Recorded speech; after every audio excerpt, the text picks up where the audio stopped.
Hi from downtown Murray in my backyard where I've returned. This is John Saltas. I was out of town for a week at a wedding in New York City. Hey, Ron, it's good to see you, and you're looking good. Thank you, John. Good to see you, too. Well, you were in New York City for a wedding, but it just wasn't any wedding. It was the wedding of your son. Yeah, little Mikey, our youngest, he's married at 28, and the other two in their 30s are blossoming into first-time daters. They're going to be going out in the world soon enough. Love those kids. I told them at the wedding, Pete was the pride, Lenny's the joy, Mikey's the pride and joy. That was my little speech. I got to tell you, 38 years ago, last week or so, I got married in Salt Lake, and people said, "Oh my God, what a wedding!"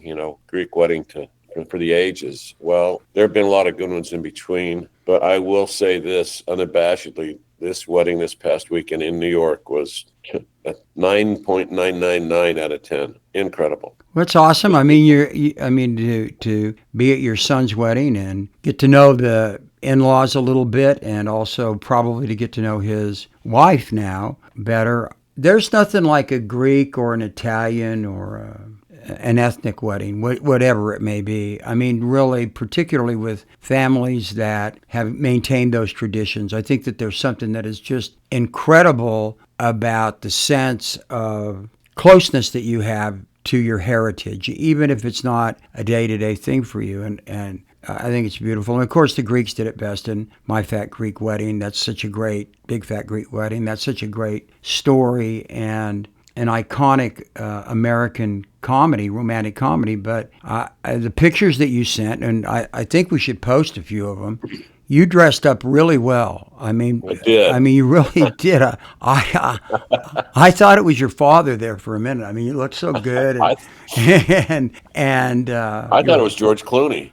Well, that's where you and that's mine and your mind part. I have a different view. Yeah. Well, I don't think that's somebody you're going to ever be confused with, but that's okay because you look terrific and your wife was beautiful. It was just terrific. We got to, with your permission, throw up a couple of those pictures. Well, it was a Greek Orthodox ceremony. His bride is Greek Orthodox. They met in a Greek Orthodox camp, like a kid camp, 15 years ago or so. And I don't even know, a long time ago. Eventually, she worked up this courage or nerve to recontact and reconnect, and now they're married. But it's a ceremony that I know in this era, I'm going to say two things. In this era of wanting to be a part of a religion for many people, maybe too many people, there's something to be said for tradition and custom and tradition. And that ceremony goes back hundreds and hundreds and hundreds of years. And, it's a very ceremonial wedding. It's not all about getting on your knees and hallelujahs or anything like that. In fact, there's none of that. And so, the wedding and the symbolisms that take place, you'd have to be inside a Greek church and see a Greek wedding to understand it. That even if you don't become one of faith, and that's not even the point, you understand how those ties bind us. And the second part, what I was going to say is, it does cause me more reconciliation of my own self to come to grips with one of the failures that you and I have talked about in modern politics, particularly among Democrats, and that is their denialism of faith. And in fact, going opposite of it. You're a very proud Catholic man, and I'm equally so, but lesser by many, many degrees as a Greek Orthodox man. And watching and knowing what faith can do and mean for people in society should never be lost, I don't believe. And Democrats can come back into the realms of that center stage again, instead of being seen as communist atheists, which you're not and I'm not, but we've been painted that way, and reclaimed that moral ground, because it was our ground. There wasn't a Catholic or Greek Orthodox or any ethnic household that I ever saw in Bingham Canyon that didn't have a cross in it or a picture of a big old heart and John F. Kennedy in the middle of it, embracing their religion. So, I think it was very, very revelatory to me to come back to that. I think the interesting thing is, and I see this at the cathedral, but I also know that the Greek Orthodox Church in America is growing.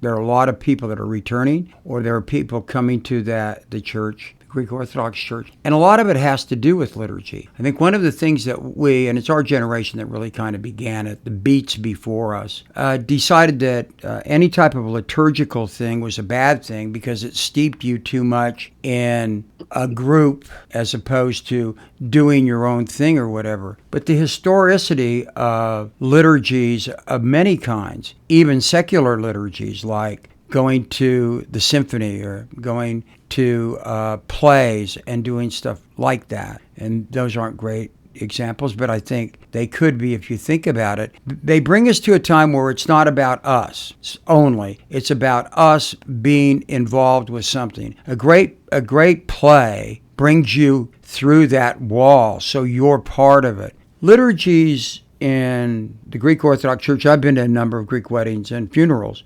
There is and I have no Greek, but there is a fantastic symbolism to our connection with our forebears and the people that came before us that we don't get other places. You can't get them just out of a book. It's a sense that, and I get this when I go to church a lot of the time. I know my grandparents did this. I know their parents did. My mom and dad did. I feel that connection, which for me is beautiful. And the idea that I'm not going to do that because this church doesn't agree with me on this or whatever misses the point. And intriguingly, post-COVID, the numbers are up in a lot of the more traditional religions across the board in America and also across the country. It's kind of it's kind of interesting. And I'll stop with this. People that haven't seen it, haven't been part of it, that come to it are stunned how there is something that is of a deeper realm than they've witnessed before. And a lot of them are lifelong atheists. So this we're not proselytizing, but I think it's great. And to take one thing that you said, because I know it's not true, you have a deep knowledge in history with the Greek Orthodox Church. We've talked about it a lot. I've learned a lot from you speaking about your relatives. You got relatives that are monks and have been Greek Orthodox nuns, and it's our Orthodox nuns, and it's really interesting to hear you talk about that. Well, yeah, I like I said, I know things, but I'm smart enough to know I don't understand them. And that's the difference between me and a lot of the people I grew up with in this culture here. And you see it in evangelicals all the time. They seem to understand God. They got a relationship with God. They talk to God all day and all night, and God knows what to do, and God does this, and God hits home runs. No, he doesn't. God strikes out the guy in the bottom of the ninth inning, could have won the ball game, or could have won the bet. So I don't understand the mystical, but I do have we hit a deep appreciation for tradition and the connection and the legacy of those things and how they pass generationally and how important that part of it is. I'm not talking about the faith. I'm not talking about, like you said, not proselytizing, but I am saying there's a big value in keeping those things alive and keep them in the forefront, never let go of them. Watched the big event that I did. I'll be honest about it. It was only 24 hours later, Ron, and it was usurped. Not even 24 hours. I'm sorry. 24 hours later, quick sequence here. I tested positive for COVID. The next day, the following day, I saw Aaron Judge hit a home run in the first inning of the Yankees versus the Red Sox Boston game, and then DJ LeMahieu hit one out. I mean, my highlights were suddenly the wedding was kind of like that was a long time ago. So, but no, other things come and go. But I'll tell you what, weddings and Yankees don't, and I'm going to stick with both those. But just one comment on that, and that is that's why baseball is so great. The tradition of baseball and the statistics of baseball are relevant even today, even if you're talking about Stan Musial or Ted Williams or Ty Cobb. There's a relevance to it, and baseball is totally a game of tradition, and it's a game in a sense of liturgical things. Things happen the same way all the time, and when they don't, that brings you back to the reality of there's a problem. And I won't get off on that. I love the game and always will, but you texted me about Judge, and then he hit another home run later in the game. Yeah, he hit one, but it was a little late. They were down by 6 runs at the time, something like that. Yeah. But anyway, yeah, great trip. I guess I spoke over it rather rapidly, but I didn't feel great at the end of the reception, which was incredible. If you've been out on Long Island, out on the east end of it, it's wine country. It's just gorgeous territory, just really nice. And out at a reception center there called Giorgio's, and absolutely stunning. Just was great, everything about it. But as the night wore on, I could feel myself getting tired, and what the hell, I took a COVID test on the whim the next morning, and sure enough. So I have that for the second time in my COVID career. Have no idea why, how, or when, but I got it again. So that's why I'm in remote here today. So it's my fifth day apparently, so I'm all right. But well, we're glad you survived it, and let's talk a little bit about. Well, let's go if we can. Last week, I indicated we talked about the Soterio family, and I did go to Dr. Leo's son, who has taken over his practice, and it just happened that Leo was there. We talked about the family. We talked about Leo's brothers, Gus and Tommy, and his sister Margot, and it was really kind of nice to go in there. And it reminded me of something really that is cool, and one of the reasons that we do this program. This is a family, as we talked about last year, who grew up in Copperfield, where you were from originally, up in Bingham Canyon, and they were people that were literally self-made immigrant people, and their children have been extremely successful. We're going to post on the blog part of what we do a picture of Leo and his son outside of their pharmacy. Yeah, outside of the pharmacy that was run for so many years. But it's just kind of cool to see that. And I'll say this. I'm speaking for a lot of people. I have no right to. I really believe that Bingham people, when they see successes, they're part of it in a way. We feel that that's not our personal success, but it's a success of an attitude of hardworking people that we love. And so it was really nice to talk to them. Well, good. I've known them for a long time, and as I told you last time, they were neighbors of the Saltas family up in Copperfield, and they're a success story out of Copperfield. Yeah, there are a number of them. Yep. Good people. So from there, we're going to get to some things that are more serious here in a second. But I wanted to, again, thank my granddaughter, Gabrielle. Gotten a lot of really nice and positive comments about her participation last week as we talked about banned books, and the appreciation from people about her knowledge about it and about bringing old men up to date on some of the new literatures that was out there. And we hope that we've given everybody that listens to the podcast an idea of why banning books is wrong, not just from a constitutional perspective, but from a human development and growth perspective, to listen to that young lady, so well read and so knowledgeable, talk about it. So thank you, those who called me or texted me or emailed me about that. Yeah, I heard similar, and couple notes on that. One, they echo what you just said, and very highly complimentary towards your granddaughter. And two, segue from that. It was nice to hear a refreshing voice. Yeah. So that was good, and it taught us a little bit. Perhaps have opened the door for having more guests and so on, and down the future learn how to do that a little bit. This modern technology, we're kind of amazed as it happens in front of us. It's like you and I are watching fire being invented. Yeah, I know it. What will they think of next? A marshmallow and chocolate and a cookie? Well, God, this is something. I'm not even smart enough to think that far ahead. If I were seeing fire, I really am such. You and I had a morning where you were editing my copy for the Private Eye, and me trying to use technology to get it to you. And I think people, if they had observed that, they would have appreciated your patience with me, because I truly do not know how to do anything with it. And it all baffles me. Well, you have that innate ability to have people to come to your aid. Now is the time for all good. Anybody out there with a breathing set of lungs, come to the aid of Ron Yengich right now. He wants to know where the save key button is. Yeah, I'll tell you what. Let's not go any further into that. All right. Well, what are you doing this weekend? Well, I'll tell you what I'm not doing. I'm not watching Donald Trump's parade. No. And I'll kick this off. I know you have a lot of real hard feelings about that. So do I. But today we're gonna honor women of Bingham, and we'll talk about that. Yeah. And we're going to talk about that in a second. But the idea to me that this man on his birthday has to have a parade that's going to cost probably $150 million. I think it's around 1/3. I don't know, Ron. It's all mystical, isn't it? Yeah. Because, when you suspend through Doge all of your accounting systems and the people who track this kind of stuff, any number is a good number. But the number apparently is around 135 million for the parade. I don't know that includes cleanup. I'm sure it There's doesn't. another 40 some odd million apparently to clean up the streets of Washington, D.C. because they're going to be destroyed. Well, yeah.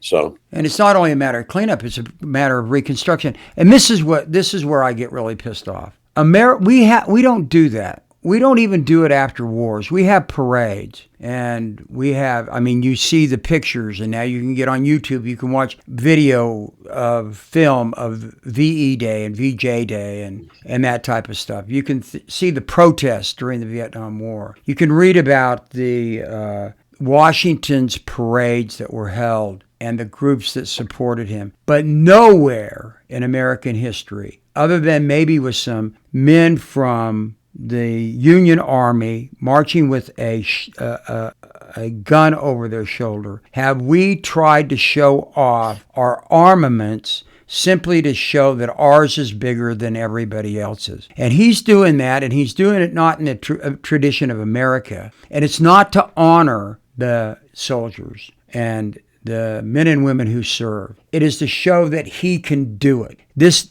is Stalin and Hitler and Mussolini and Kim Jong-un and people like that, Putin, who want to show how tough they are. And that's so much part of who he is. He has to do it. As he tells us that we're wasting money so much, if it goes to him and something he wants to do so he can stand out on the side of the parade and have the cameras on him, he wants to do it. It's offensive. I think the men and women who fought in World War II, certainly those in World War I, the Korean War, and I think a lot of my brothers and sisters who were in Vietnam would say the same thing. It's a waste of money. We don't need to do it. It's not who we are. I fully agree. Across the country, it's going to be called No King's Day. So there will be counter protests throughout the country to say, no, we don't do this in the United States. It's patently wrong, in my mind wrong. I remember being young, you do too, and you'd see the May Day parades from Russia, Moscow, Right.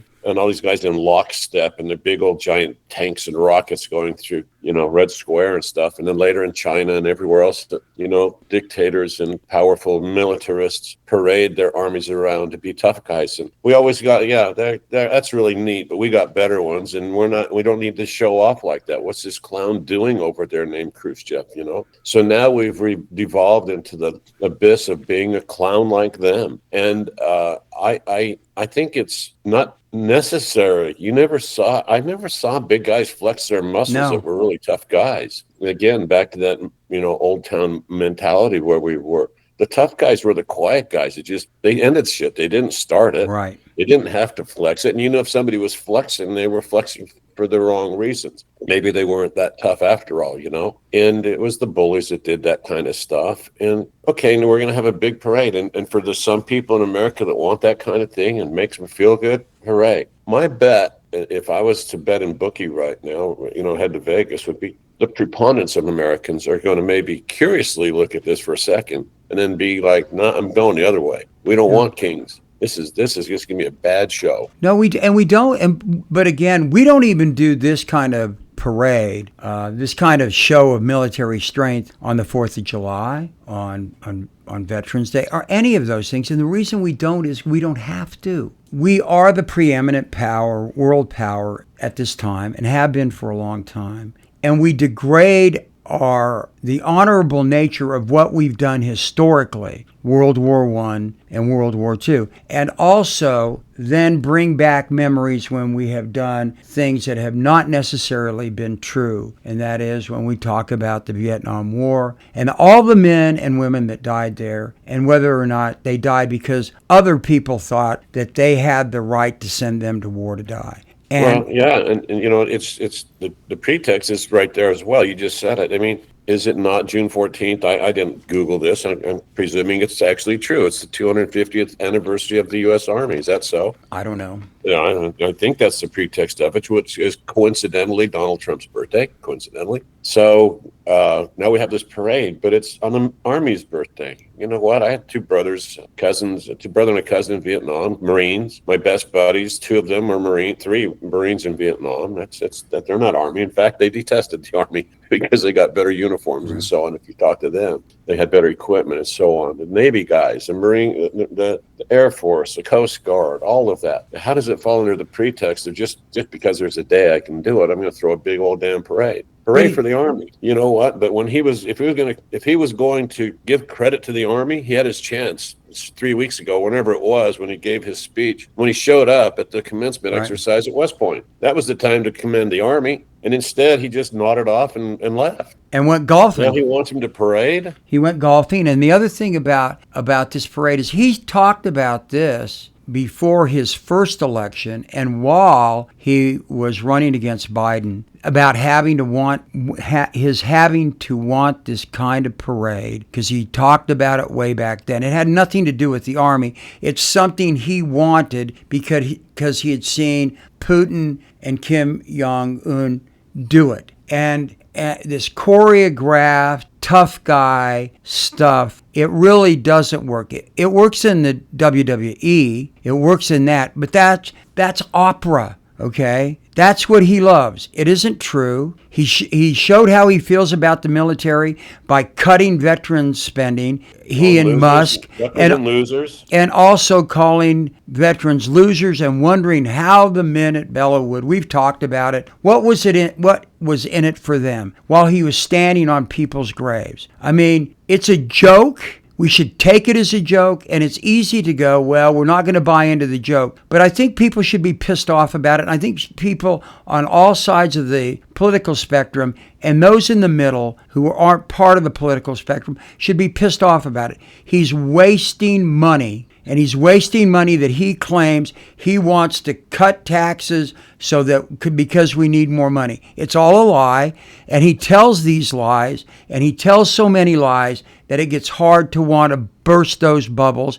But this is one that shows the truth, and we've got to start fighting back even harder against it. Right. Well, he'll have his parade. $150 million or so would buy a lot of veterans benefits. I drugged my brother up to the VA plenty of times to know how valuable it was to him to be able to get some medical care in his last days. And it would have saved a lot of guys and a lot of families that misery. That's just wasted money we're not going to see again. And here's the odd coincidence of it, irony of it. In the days of showing these powerful rockets off, 60-foot rockets that propel so fast. Have you seen the guy, by the way, describe a stealth fighter? He has no idea about the technology he's talking. He actually thinks they are invisible. He doesn't know the technology that makes them undetectable or far less detectable to radar. That said, it's masked idiocy. It's a big parade for only him. But isn't it ironic that meanwhile in Ukraine, their military parade might only last about 15 minutes and consist of maybe 500 drones. And right. So, here we're parading off all these rockets and all this technology and all of this power and all of this might. But somewhere, some kid in a garage in some land is pushing buttons on little tiny robotic little devices or technology or bugs into computer programs that undermine all of it. Right. And so the real might is not about what the visual is. The real might is what the brain power is. And it comes at the time when we're sending our brain power, the United States is, where people wanted to come for an education, places like Harvard, Yale, Clemson, MIT, Stanford, you name it, are going to now choose universities in other countries and take that brain power and technology elsewhere. Our might has gotten weaker under Donald Trump in every way, shape, or form, from rockets to inside of computer programs. Well, the thing about that is, too, and he has bought into so many people like Elon Musk, who now he's fighting with. Musk may walk away, and he's going to walk away with all this intelligence that he's got from Doge and for his people, and he may hold America hostage because some of our military might, and certainly some of our intelligence that in respect to our military and the military of Western Europe, The people that protect a lot of places may be lost because, once again, of his arrogant attitude about what's right and what's wrong in his own limited intellectual capacity. That's like, yeah. It's troubling. It's troubling on so many grounds. But like I say, this again, it's like the old Roman thing: panem and circenses, bread and circuses. He's going to throw a circus out there while behind the scenes he's stealing money, and his kids are stealing money, and other people are going to be helping themselves to the tax benefits that he's giving to wealthy people, the 1% that are his pals, while the rest of us are supposed to look at all of this stuff, wave our American flags, get up and cheer, and wait for them to play ruffles and flourishes so he can come and give a pre-written speech that he can barely read. And that's the problem. The problem is it's all done to take our minds and our eyes off the ball. And that's what he's great at. He's a 3-card Monte player who gets your eyes off the cards, and Americans keep falling for it, and we can't. And we got to tell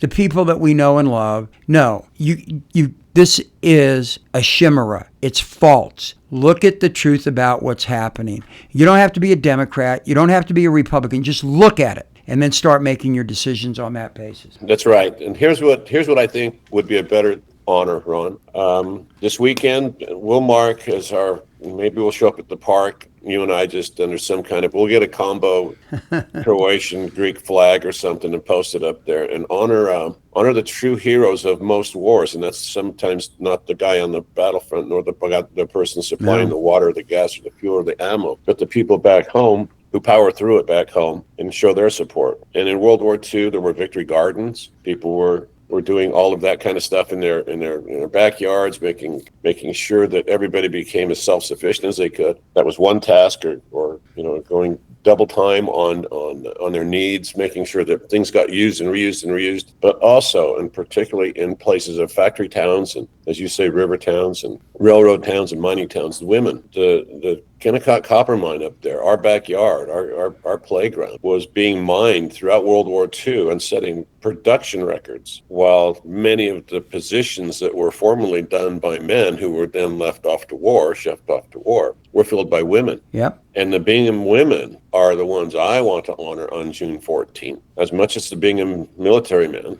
always in my mind. But that's who I'm going to think about when I think of America's might is not come in the form of a projectile that sails over the Arctic Circle at a certain rate of speed. It's the men and women behind it, particularly in this case, the women. Production records, when you had a lower workforce and it was not manned by quote unquote men. But it was done because it was necessary, because all these people were real patriots, many of whom were still not yet American citizens. And the women that worked there, I had an aunt that worked in the mine. I don't think my mother did, but I forgot to call my older sister to confirm that. But I know that my mother did ultimately move to California during the war and to be with my father. They got married in San Francisco, and she worked at Camp Beale and worked doing secretarial work and other types of things because it was necessary. And at that time, some women did, and we should know more about that.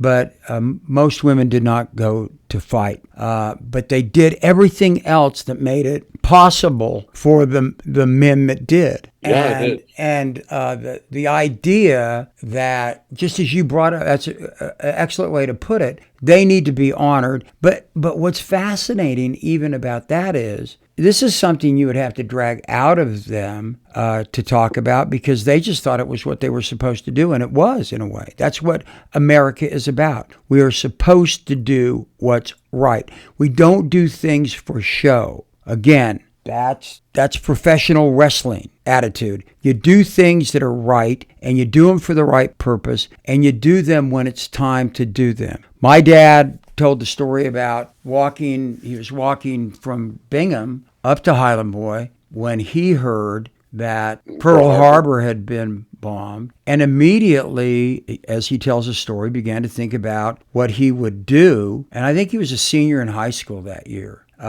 how he would go about it, because December 7th, of course, he would graduate the next year, as I recall. But anyway, about where he would go, what he would do. His older brother, John, enlisted in the army and ended up fighting in northern Africa and Sicily and up the coast of Italy. But my dad ended up going in the Coast Guard. And it's just amazing to see the attitude that these people had. But the women, their mothers, their sisters, their cousins, their aunts, all joined in to this effort. And I think it is important for us to recognize that and to honor it in ways that I'm not articulate enough to explain. One of the notes that we got was from the Gaithwaite family of Gaithwaite women up in Copperton, and Louise and Edie and Mother Mary, I believe. And anyway, they had a relative working in the mine. I don't know what capacity. My Aunt Mary,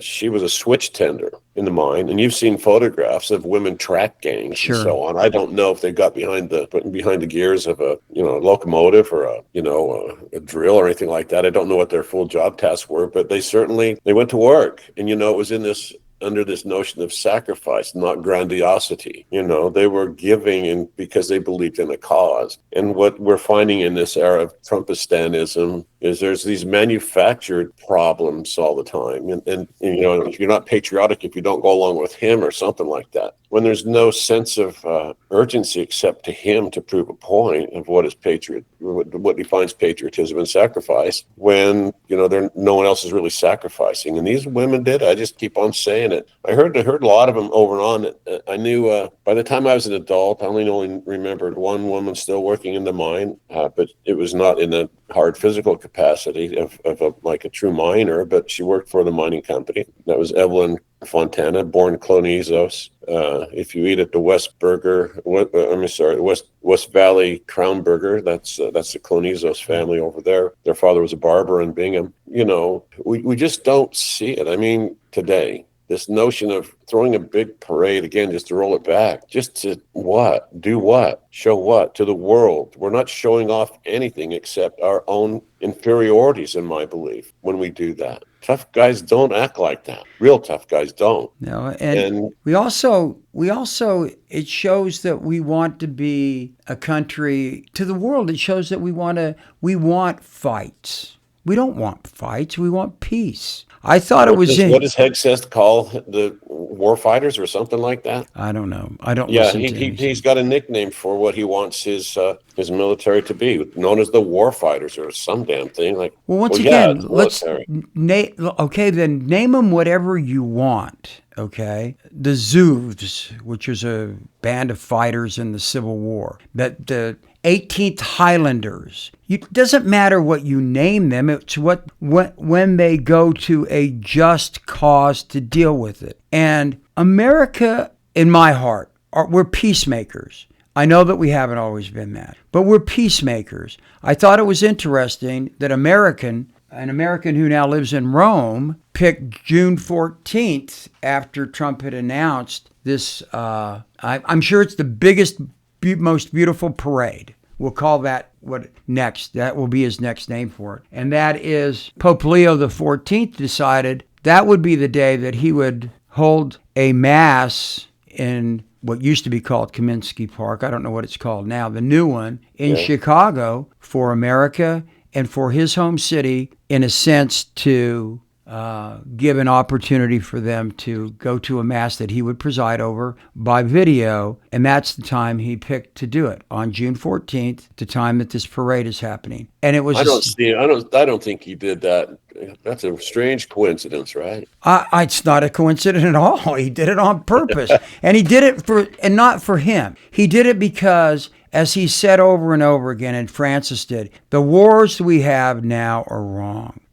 Innocent people are dying, and we're all innocent people. God's children are dying. So we don't need shows of strength. We need shows of peace. And to go back to where we started, we do need rituals wherever they come that enhance and embody the desire for peace in a world that has enough problems that are going on that need to be solved. Taking your Yankees, June the 6th, I think it was, anyway, in June, is the day, it's Lou Gehrig Day in baseball. That is a horrible disease. I know 4 people that have died from Lou Gehrig's disease. It's a terrible disease. And baseball has attempted to be in the forefront of trying to end that disease. And there's lots of research going on. And the money that goes in for weaponry could be used to maybe find a cure for that disease and Parkinson's and MS and other things. Name your disease. We have enough things to fight. We shouldn't be fighting one another. Well, you're right. And I'm fighting COVID because we're still fighting how to fight COVID. So, that always a silly one too. Hey, Ron, I'm going to be watching the Pope. I think you might understand that I will be doing that, and not the military parade. So I think that crowd's going to be larger and usurping anything that the president thinks may be a big show of force in D.C. Did you see that he said today that if there are protesters against the big march, they will be met with big force? Now, what kind of a deal is that? So if somebody protests tank, Tiananmen Square style in D.C., it's not enough to run over the guy. There's big force coming. This guy has got a real problem against anybody perceived to be weaker than him, and it doesn't matter if it's people who voted for him, supported him or not. He just doesn't like anybody that is a perceived weakness of any kind. Well, he turned on the conservative, the Federalist Society.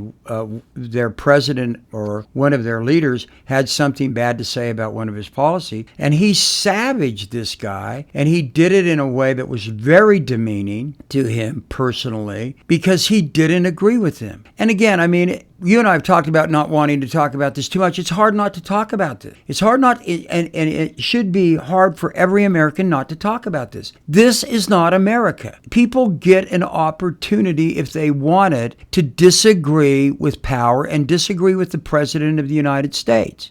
And yes, he's the president. We've got to honor that office. But you don't get to destroy Harvard because you've got a grievance against them because you're the president. You don't get to call people out unfairly and lie about them that are weaker than you. You're fighting down to these people because you're the president. I'd like him to one time punch up. Yeah, he won't punch up. He's had an opportunity to punch up. He was in a room. He was in a room with Helsinki with Putin, and he talks about being on the phone with Putin. He has the ability to punch up. You want to know how he could punch up? He could send Ukraine the armaments they need to fight back. Europe is now picking up our slack on that. Vladimir Putin is a dictator, he's a killer, he's a bad guy, and he's someone that needs to be stopped. So if he wants to punch up, let him punch. But he wouldn't even be punching up there. He would be punching down because our military is stronger than his. He doesn't have guts to use it against somebody who he emulates. And that's the problem. And that's where America's got to get off their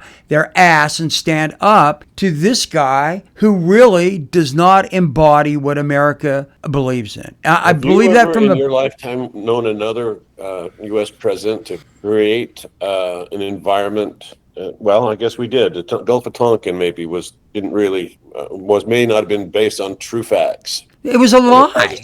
Okay, well, it was a pretext to go into Vietnam, right? At least with military force as opposed to aid. So now we have almost a similar. It's not as big yet, but what's happening in Los Angeles are these so-called insurrections. Well, I've been told that there are riots. There's riots all over Los Angeles, and the city's going to go to the ground if he doesn't come in and save the city with the National Guard and so on. What you see in Los Angeles, in your lifetime, would you define any of that as being a riot? No, not from what I've seen. I mean, we've had riots in this country. When I went to Louisville, it was the year after the riots that had occurred there, and lots of places got destroyed. But the Detroit riots, Louisville riots, Watts, Detroit riots, Watts, all that stuff. Those were riots. Those were riots. And what's going on now is, and they were riots. They were people. They weren't power. They were people who were complaining about historical wrongs in this country that simply couldn't be cured the way things were going, and then the people that were their leaders were being killed. You know, RFK Sr. and Martin Luther King and Medgar Evers and these people, and they exploded because of that. And the tragedy is Donald Trump calls a protest a riot because he doesn't know the difference. He doesn't know the difference between basic things that every human being and every American know because he doesn't want to. He doesn't want to know the difference. He wants to be the one that gets to define everything that's going on. And again, some Americans are standing up to that. And well, yeah, right. So under this pretext that is a canard, the National Guard has been called out. 2,500 guardsmen, I think, were called out in California, Los Angeles, to suppress the riots that were not riots. And Trump did that, correct? He called out the National Guard? Yeah, the governor, I think, has to do it, but he can The governor demand didn't it. do it, though. I think he can demand that he can make them to be troops that can be used for that purpose. He demanded Well, that then why happen. didn't he use the same authority back on January 6, 2020? I mean, I don't know, how did that power suddenly materialize in 4 more years in a city on the West Coast? Instead of, when people were punching holes in our nation's capital, these guys were just standing outside of a Walmart trying to go to work, and a few guys got arrested or something. What kind of an insurrection or riot was that? It wasn't. It wasn't a riot. He's creating and fomenting a fear and terror that makes people stand up against it, and it's the counter protest, not a riot. And people protesting that said that now he's exacerbating this on purpose. He wants to incite something here. Right. What is it? He wants something to happen. He's like Netanyahu. Netanyahu, when Hamas attacked Israel on that day, the happiest person, I really mean this too, was Netanyahu. Netanyahu was going to do what he had claimed that he would do if it ever happened again. They gave him the opportunity to start the systematic destruction of Palestine, and he wasn't going to be stopped because he had the perceptible reason to go in and do that. That's what Trump wants. That's all he wants. And then he'll make the claims later on about stuff that didn't happen. As a lawyer, I realized one thing early on as a lawyer in arguments or in setting the stage for argument. If you get to define what's happening, if you get to be the one that defines it, then your chances of people believing your side of an argument are much higher. What Trump is great at, he's a master at it. He defines all this stuff, and the media and all the rest of us go around with it, and then we have to argue against it. And it's hard to argue against lies, particularly if you can't get the person that's lying under oath and then have someone who knows what they're doing carve them up. Trump is never under oath. Trump himself never is the guy that's in the chair where someone is asking him questions that he has to answer. And that's why he has been successful. I hope the day comes when that happens, because he doesn't know enough about the truth to tell the truth. There's a scientific term for that. What is it? The something Doppler effect? I'll look it up. If anybody's got Google and understands that I don't know the first word of it, but Doppler is correct. Google it. It's basically when you don't know enough to know that you're wrong, you think you're right. Something like that. Anyway, yeah, I mean, he's down there. Marines next, and here's the deal. So Hegseth summons up some Marine. I don't think that any Marine I ever knew bit off the job title of peacemaker. They were trained in combat. They have like 2 jobs. They both start with a D. One's death, one's destruction. That's their wartime. That's what Marines are. They're our protective force. They are our guys up front. They didn't take on the job. They're not called water bearers for a reason. They're not. They're the point. And to send Marines into that situation is, in my opinion, inviting a Kent State, also a 50-year anniversary or so, whatever the anniversary date was this year, was more than 50 years ago, times 10. The National Guardsmen, there was how many of them? 96 or something fired at the students. 20 of them who were shot, 4 died. Do that with 96 marksmen instead of National Guardsmen. Yeah, I think the thing is that historically American presidents and executive officers in states have been hesitant to call out the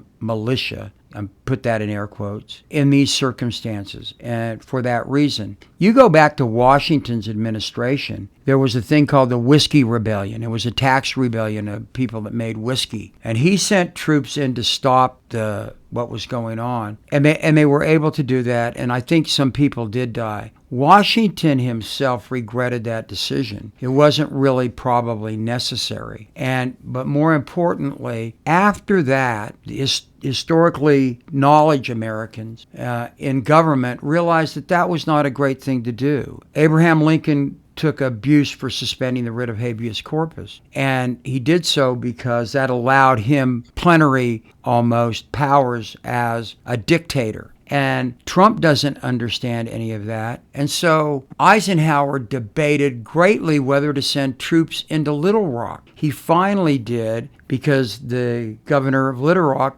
basically told him to go eat it. And Eisenhower sent troops in so little black kids could go to school. Those are riots, okay? What's happening in L.A. isn't a riot. No, it's not even. It doesn't approach it. Ron, we're probably getting close to our time here. It looks like it, but I've got to come back on something. I called it the Doppler effect, and that's my COVID cloud of confusion. Doppler is weather based. It's so I've got a cloud of something in my head. What I was looking for was actually the Dunning-Kruger effect, when you don't know what you don't know. Yeah. Anyway, that said, I'm tired of not feeling well. I'm tired of Trump and Trumpism and Trumpistan and all that stuff. And I think I need to get on to the next week and move past it. Well, I hope you have a better week. I'll tell you what, next week we'll come back. We'll have some more things to talk about. And also maybe discuss what other physical problems two old men have, and you'll just have to listen to it, I guess. I don't know. We got, those would be like, well, how long can that series last? I don't even want to start. Well, it's good to see you, Johnny, and I'm glad that you're back, and I know you're going to get over it, but congratulations on the wedding and your son's thank you. Marriage. And we'll report back next week. We didn't get to Pride Week. We're going to get to that next. No, by the way, it is that time. Let's go on here. Let's forget it. We'll just go overtime. All right, we'll go a little over. I went cloudless in my mind there. Pride Week, just for one, I'm going to give it to you on the end of it, but City Weekly and our organization has been involved with all things as close as we could be with the gay community, aligned with their causes and issues since our existence, ever since. And we were early on in the parade as a so-called corporate sponsor, one of the few, very, very early, driving down State Street when the parade was a State Street route, and even before that. So being out of town this week was my first miss in 35 years or so, something like that, of Pride events, activities, parties, and so on. I could only see it from afar, and I know that Utah is a stalwart in the national discussion about the rights and privileges of gay people. I can't be more proud of it. The thousands and thousands and thousands and thousands who come out for support annually. Can't say enough good things. Our city is very much a progressive leader on that. So I hats off to what I hope was a successful Pride weekend this past weekend, and God bless all of our friends and neighbors in the gay community. Ron. Yeah, I join in. You got to talk about Cox. He must have done something good about it. No, he did nothing. He did what? He did nothing. I think nothing, like with N. With an N, yeah, nothing. The N word, Cox. Yeah, nothing. What's fascinating to me, and I represented the gay protesters at the Capitol. I was one of many lawyers, as kind of nominated as the lead counsel because I was the old guy. But I learned so much about the protests. I learned when just being involved with a lot of young lawyers, and my client who got arrested was a lawyer herself. And I learned a great deal about the feelings that they had, because that protest was so that we would have gay marriage in Utah. And of course, Trump and the Republican legislature is pushing back on a lot of that stuff now. And at the time, it was a great experience for me to do that. I met a lot of really good people and heard their stories, things I knew intellectually, but that had been problematic with me, because I talked to people from different areas of the LGBT community, And it was really just, it was cool. And I got to talk again with Kate Kendall, who's a Utah lawyer who is now in San Francisco, has been for quite a while. And she was the director of, I think it's called the Lesbian Legal Project or something like that. I apologize. I know I've got that wrong. So accept my apology, please. A woman that I have so much respect for, who we wrote a brief and I was responsible for writing most of it. And she talked me through it and then disabused me of some of the things that I put in where that I really got wrong. But it was a great experience. And I guess the thing that really kind of fascinates me is this is one of, if not the biggest pride weekend in the country. I mean, in numbers of people, sheer numbers of people. And we live in the reddest state, really, in America. I mean, you can talk about some of the southern states. This is the reddest state in America. And the confluence of those two ideologies and lifestyles and beliefs and about who people are is really fascinating to me, to see how it has changed for those folks who were persecuted. That change must have seemed like it took forever, but really in real time, in months and days and years, we flipped quickly. But it was because of the people that began to stand up early and say, no, we are proud of who we are, and this is what we're going to do. And we should honor them as a state and as a people of Utah, because, once again, I've harped on this a lot, the Mormon people themselves that came here were abused and persecuted in the same way that these folks had been persecuted. And now what do we know? We know they could be persecuted again by some people that conservatives feel are not our brothers and sisters. And we got to speak out about it. And our governor, who's been good about it, at least from my perception in the past, has decided to walk away with his support because of why? Because they're all afraid of that bully in D.C. somehow putting them down or taking something from them. And they should have guts enough, because they've got power, to stand up to his power and stand up for those folks. That's right. He gutted out. Yep. Cox gutted out again. But look, if you don't understand your rights well enough to fight for your rights and go after the people who are wronging you, you will eventually lose your rights. And if you forget how to stand up, you will always live on your knees without legs. Yeah. And that's no way to be. Nope. Well, okay. Let's call it a day. And once again, we need to thank Bill for all he does for us. Thank you, Bill. And thank you all. Remotely. And also, Laura, please contact us and tell us what you think. And God bless everybody. Be safe.